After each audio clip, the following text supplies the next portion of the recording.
بسم اللہ الرحمن الرحیم صلی اللہ علی حبیبہ سیدنا محمد وآلہ وسلم۔ معزز ناظرین و سامعین، آج آپ کی خدمت میں قطرے آنا کے بارے میں عرض گزار ہوں۔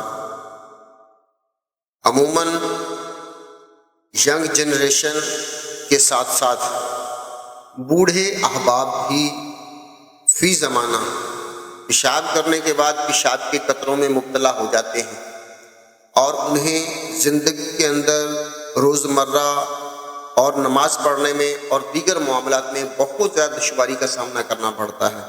تو آج ہم اس کے بارے میں سنتے ہیں۔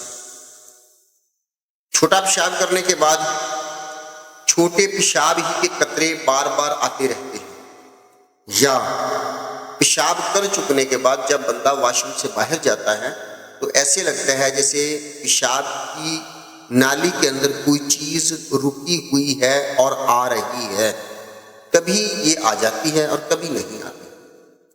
اس کی کافی ساری وجوہات۔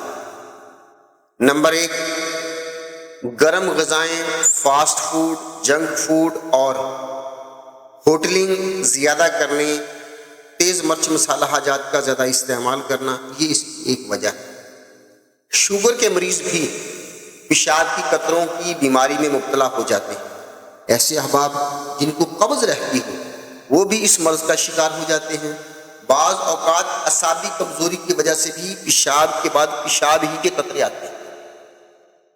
اس کے علاوہ بعض اوقات پراسٹیٹ گلینڈ انلارج ہو جاتا ہے، اس کی وجہ سے بھی یہ مرض لاحق ہو جاتا ہے۔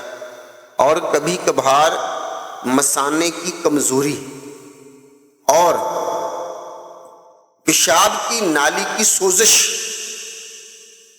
یہ گردوں سے لے کے پیشاب کی نالی کی سوزش پیشاب کی نالی کے آخری حصے تک بڑھ جاتی ہے، اور اس کی وجہ سے بھی پیشاب ہی کے قطرے آنا شروع ہو جاتے ہیں۔ مثانے کی کمزوری اور پیشاب کو روکنے میں مشکل پیدا ہونا، یعنی کہ پیشاب ایک مخصوص وقت تک روک نہ پانا، یہ بھی اس کی ایک وجہ ہے۔ تو پیارے دوستو، یاد رکھیے، پیشاب کی جو نالی ہے قدرت نے اس کو لکڑی کاٹنے والی آری کے دندانوں کی مشابہت سے بنایا ہے۔ اگر ہم 2 آریاں لیں تو ان کو ایسے آپس میں جوڑ دیں تو جو دندانوں کے اندر پھنس جاتے ہیں، ہو بہو ایسے ہی پیشاب کی نالی کا ٹریک ہے۔ جب مریض پیشاب کرنے کے بعد باہر آتا ہے تو نالی میں سوجن کی وجہ سے یہ پیشاب ہی کے قطرے پیشاب کی نالی کے اندر ان دندانوں میں رک جاتے ہیں، اور جب کبھی رکوع کرے، سجدہ کرے یا بیٹھ کر اچانک کھڑا ہو یا کسی چیز کو دھکا لگائے تو یہ قطرے خارج ہو جاتے ہیں۔ تو نمازی حضرات کے لیے بہت مشکل ہوتی ہے، اور ایسے احباب جو پینٹ شرٹ پہنتے ہیں تو انڈر ویئر کے ساتھ ساتھ پینٹ کو بھی داغ لگ جاتے ہیں، اور بندہ عجیب و غریب کیفیت محسوس کرتا ہے اور احساس کمتری کا شکار ہو جاتا ہے۔ بہت علاج کرانے کے باوجود مرض ٹھیک ہونے کا نام نہیں لیتا۔ در حقیقت ہم اسباب ٹھیک نہیں کرتے، وجوہات کے اوپر کنٹرول نہیں کر پاتے، اور یاد رکھیے جتنی وجوہات ہوتی ہیں اسی کے مطابق ہی ویسا علاج ہوتا ہے۔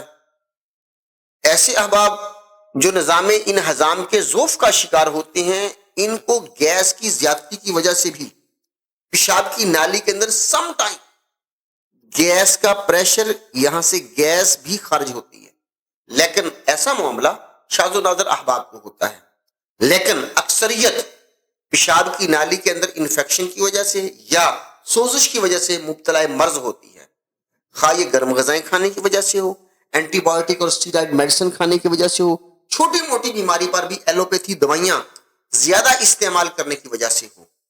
تو ایسے احباب کو چاہیے کہ ان چیزوں کو مد نظر رکھتے ہوئے اپنے اسباب پر غور کریں، اور پھر سوزش کو ختم کرنے کے لیے یا انفیکشن کو ختم کرنے کے لیے ہربل میں اس کا علاج معالجہ کیجیے۔ میں چند چٹکلے عرض کرتا ہوں۔ تو جو آپ کے لیے آسان ہو وہ چٹکلا استعمال کیجئے، موسم کو مد نظر رکھتے ہوئے۔ آپ ملٹھی لے لیجئے 50 گرام، ریون خطائی 70 گرام اور سونف 50 گرام لے لیں۔ ان تینوں چیزوں کو بالکل باریک پاؤڈر کر لیجئے۔ چائے والا چھوٹا آدھا چمچ صبح، آدھا دوپہر، آدھا شام آپ شربت بزوری باد والے پانی سے استعمال کر لیجئے۔ اگر سردیوں کا موسم ہو تو گرم دودھ کے ساتھ استعمال کر لیجئے۔ آپ گرمیوں کے موسم میں شکنجی سے، کچی لسی سے یا پھر دودھ سوڈے سے بھی استعمال کر سکتے ہیں، جیسے مناسب ہو۔ ایک دوسرا علاج عرض کر دیتا ہوں، تخم کاسنی 50 گرام لے لیجیے، ان کو اچھی طرح صاف کر لیجیے۔ نیز بیخ دانہ 25 گرام اور بھکھڑا جسے خار خسک کہا جاتا ہے یہ بھی 25 گرام لے لیجیے۔ ان تینوں چیزوں کو باریک پاؤڈر کر لیجیے۔ چائے والا چھوٹا ایک چمچ کھانا کھانے کے آدھے گھنٹے کے بعد نیم گرم دودھ سے سردیوں میں لے لیجیے یا گرم پانی سے سردیوں میں لے لیجیے، اور اگر گرمیوں کا موسم ہو تو آپ اس کو تازے پانی سے بھی لے سکتے ہیں، کچی لسی سے بھی لے سکتے ہیں، شکنجی سے بھی لے سکتے ہیں۔ نیز آپ چاہیں تو دہی کی لسی سے بھی آپ اسے نوش فرما سکتے ہیں۔